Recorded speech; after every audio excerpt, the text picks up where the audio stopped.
Okay, so spectroscopy is the method by which we can analyze a lot of molecules. We're focusing on the organic molecules.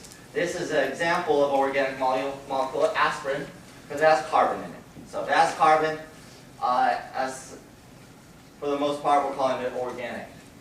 Spectroscopy, what you want to write down, helps you determine structure. So structure determination. It uses like radiation. Remember the electromagnetic radiation, X-rays, visible rays, UV rays, etc. And as an electron goes up to a higher energy state and then falls back down or moves around, we can analyze that electron movement to figure out structure. So simple things like electron movement will tell you structure. That's why in your earlier classes, we had to talk all about like how electrons work, where they move, orbital 1, 2, 3, you know, the principal quantum, all that stuff helps you figure out the structure. So that's why that stuff was important. Here is a picture on the right-hand side of your electromagnetic spectrum. And all these here are different types of things that happen at that energy. Let me give you an example. In the microwave region, your molecule starts to rotate. So if you put in microwaves into your molecule, it starts to spin around. If you put infrared IR radiation, which most of your like remotes are IR, that causes your molecules to vibrate. So just different examples. Here's some various electronic transitions between orbitals at the UV. So depending on what energy you put in, your electron does a different thing. And that thing that it does can be analyzed to give us information about the structure. So I'm going to give you 3 examples of spectroscopy. These 3 examples tell you different things about the structure of a molecule. One is NMR, nuclear magnetic resonance. You'll want to know this one. It uses radio waves, or radio frequency, and basically causes an electron to go from different spin states, depending on what nucleus you're looking at. And there's different kinds of NMR, H NMR, C NMR, fluorine NMR, xenon NMR. All kinds of atoms can be used to do NMR and to study an organic compound. Let me show you what a picture looks like. If you've taken organic, you'll recognize this very well. This is an H NMR.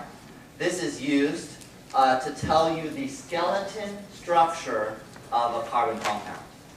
You're going to do this when you get to OCHEM, eventually.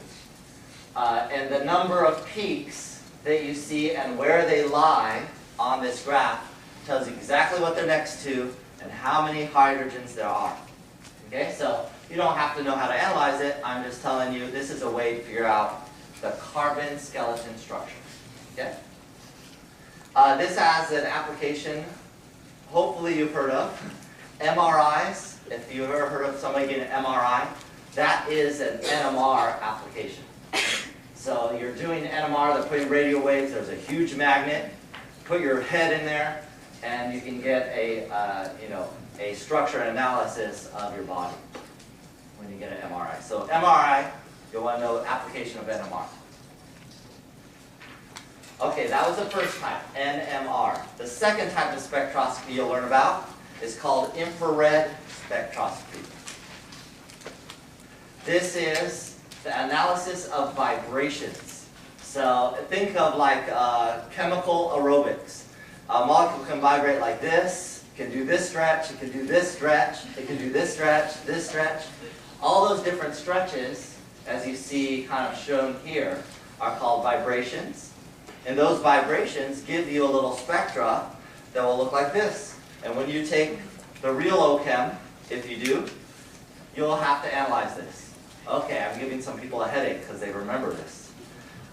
You won't have to analyze it in here, but an example of this molecule would look like this in the IR. And if you're a good IR spectroscopist, you would know how to analyze that to come up with this molecule. So what this one gives you, you want to write down, is what's called functional groups. Functional groups. you can see functional groups you'll learn a little bit more later, but those are the different things on the carbon. Okay, the different things for now on the carbon. And I'll say more about that later. But it tells you functional groups. Groups that essentially have different function on the molecule. Okay, so we got NMR, we got IR. The third one is UV, ultraviolet. Pi bond means the bond occurs between the axis or not between the axis.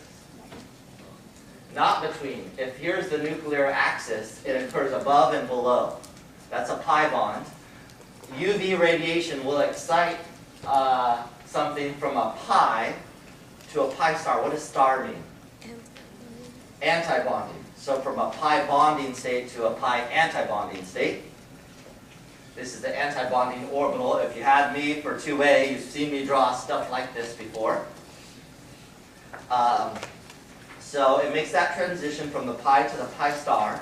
It'll look something like this. And this helps us, what you want to write down, helps us determine conjugated systems. Conjugated systems. You're like, what the heck is a conjugated system? A conjugated system is when you have double bonds, double bond, single bond, alternating in a row. Yeah, this is double, single, double, single, double, single, double, single. That's a conjugated system. So it helps you figure out, do I have a conjugated system? Which a lot of molecules can be conjugated.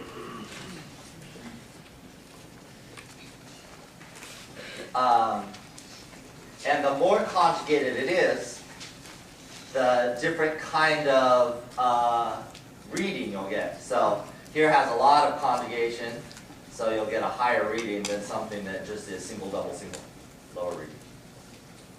There's a practical application to this.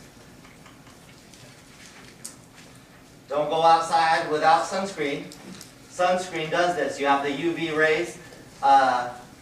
It allows for UV protection. So this is an example molecule. It has a conjugated system in this ring. It absorbs the UV light so it doesn't burn your skin off. And that's basically what sunscreen does. It absorbs that energy that's coming from the sun so it doesn't get to your skin. Okay? So hopefully you're using this. If not, go buy some. Okay. Now, if you didn't write it down, this is what I just told you. Infrared tells you what functional groups are present. Better have that. UV, the one we just told you about, is there a conjugated pi electron system? That means is there double, single, double, single, double, single bonds. And then the first one we talked about, nuclear magnetic resonance spectroscopy. What is the carbon-hydrogen framework or skeleton? So with answering these questions will tell you what the molecule is. And that's how we can analyze everything that I'm about to tell you when we talk about OChem.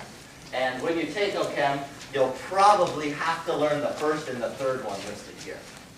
But those are really common to learn once you take the class.